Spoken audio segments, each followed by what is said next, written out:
Bem, meus amigos, a prática de vocês, a prática cotidiana, ela vem norteada pelo que vocês conhecem da vida. Vocês são pais de família, mães de família, vocês são cidadãos brasileiros, trabalhadores, conhecem e sabem como tratar as crianças. No entanto, é importante pensarmos sobre isso. Algumas questões nós já fazemos e desenvolvemos no nosso processo de educação familiar. Mas tem algumas outras questões que merecem uma reflexão maior, porque, inclusive, tem a ver com a nossa forma de pensar, que vai mudando, com o passar do tempo. Olha que a gente conversando em família, é muito comum a gente dizer, no nosso tempo, no tempo dos meus pais. Vocês não já passaram por situação em que, às vezes, o menino começa a reclamar, começa a falar, você diz, no tempo do meu pai isso não acontecia. No tempo do meu avô ele sentava na mesa e todo mundo tinha que se sentar. Ele não precisava nem brigar, ele olhava e a gente já sabia. Todos nós conhecemos isso, porque nós somos fruto dessa sociedade. Não é? Nós somos daqui, nós conhecemos, nós sabemos, é assim mesmo.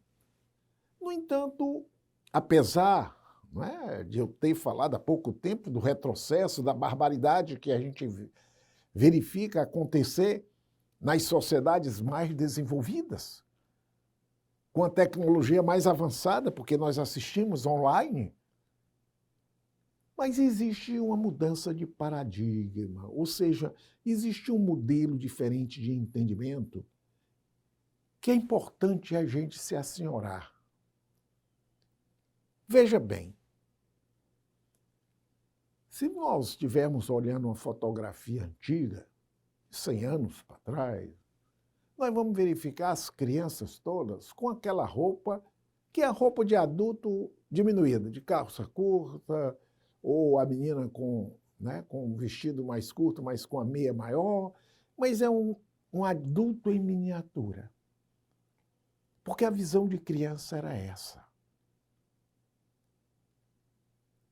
Olha a importância quando se começa a perceber a criança como portadora de direitos.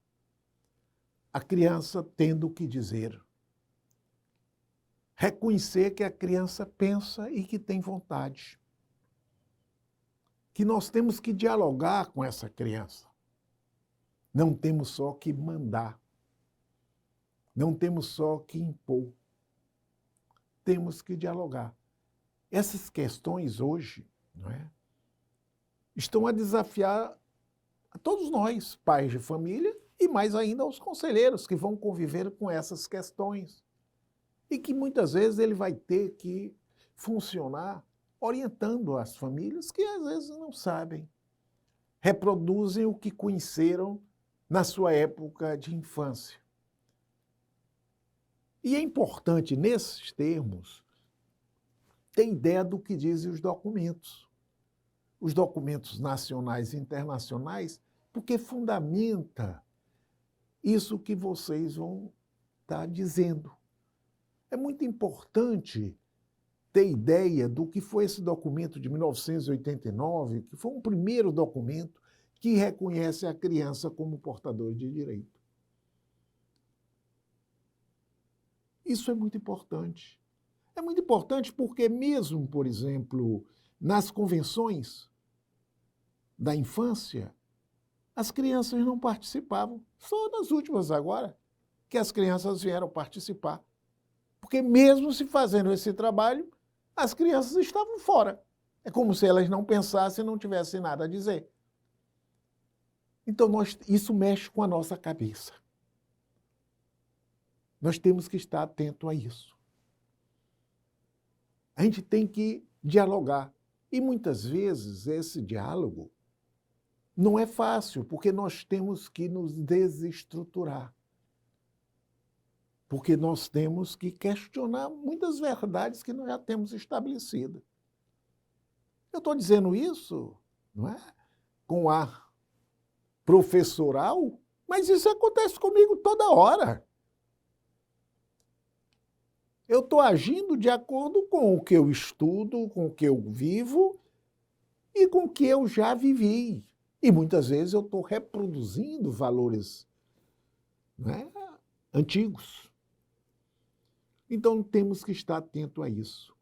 E temos que estar atento também a todas as outras formas de dominação.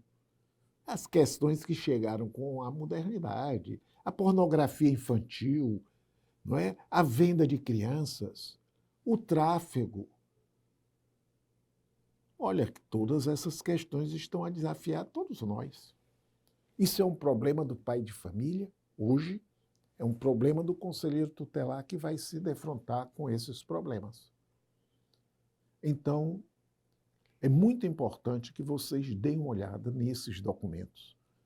No protocolo que discute relativo à venda de criança, à prostituição infantil e à pornografia infantil,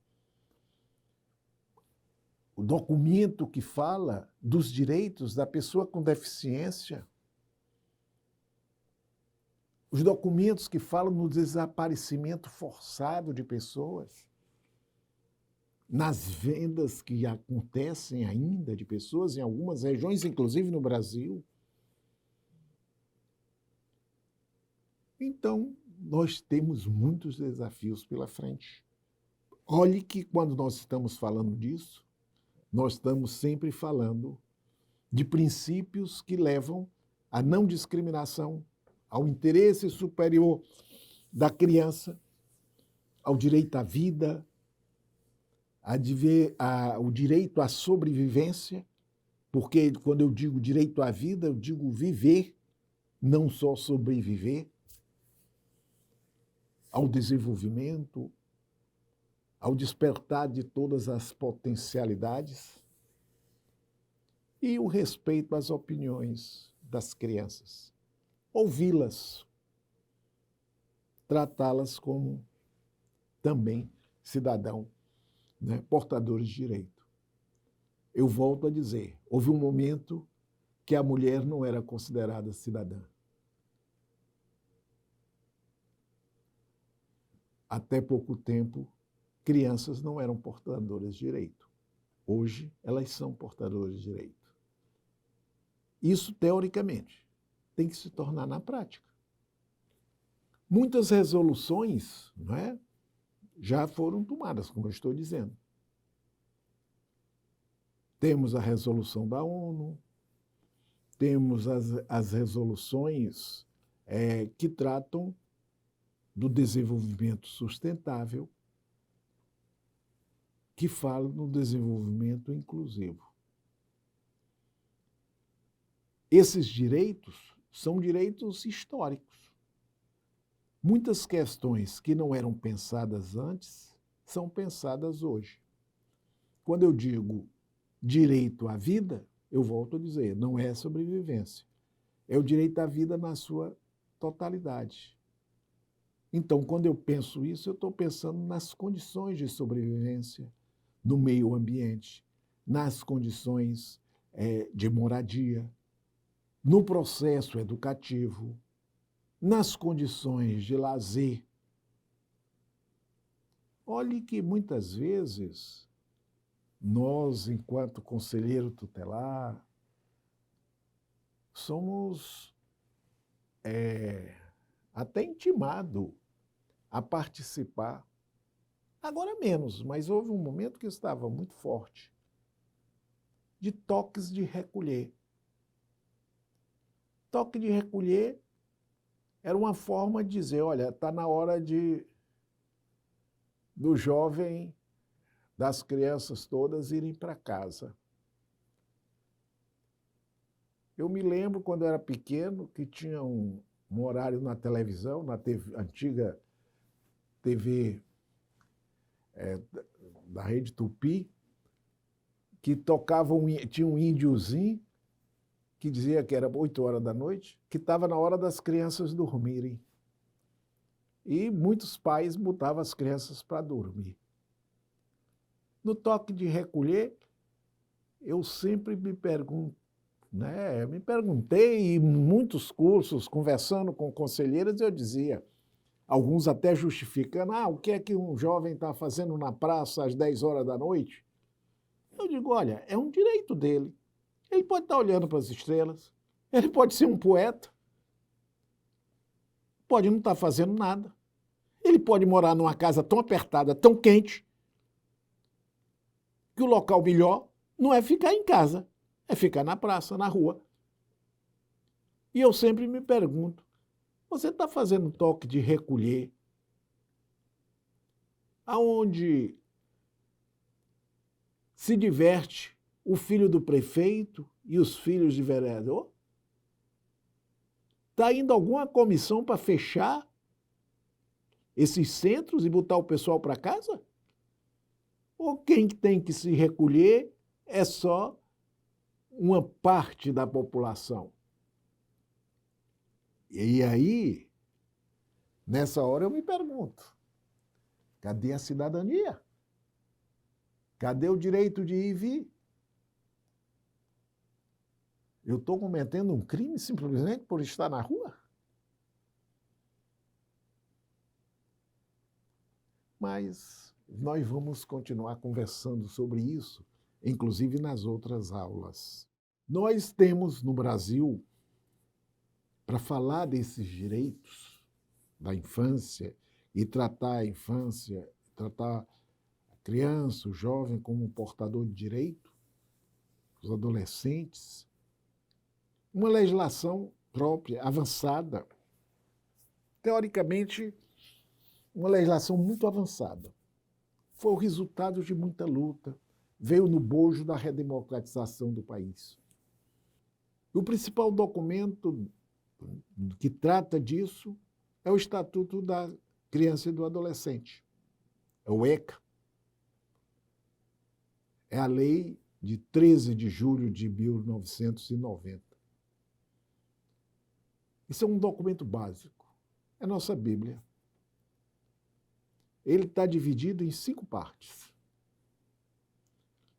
Disposições preliminares, direitos fundamentais,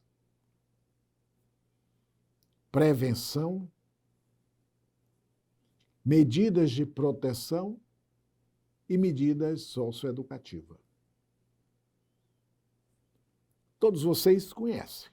Vocês foram obrigados a ler durante esse processo de escolha, isso os que estão entrando, que estão assumindo agora, e os que já eram conselheiros já atuam e já usam esse documento constantemente.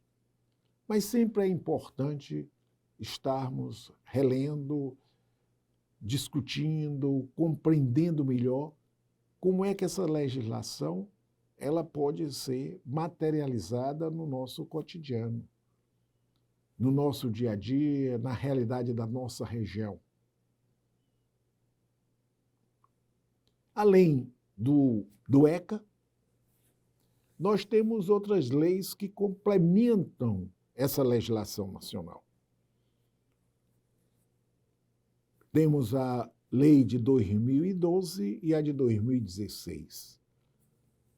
A lei de 2012, a de 12.594, ela institui o Sistema Nacional de Atendimento Socioeducativo, o SINASE.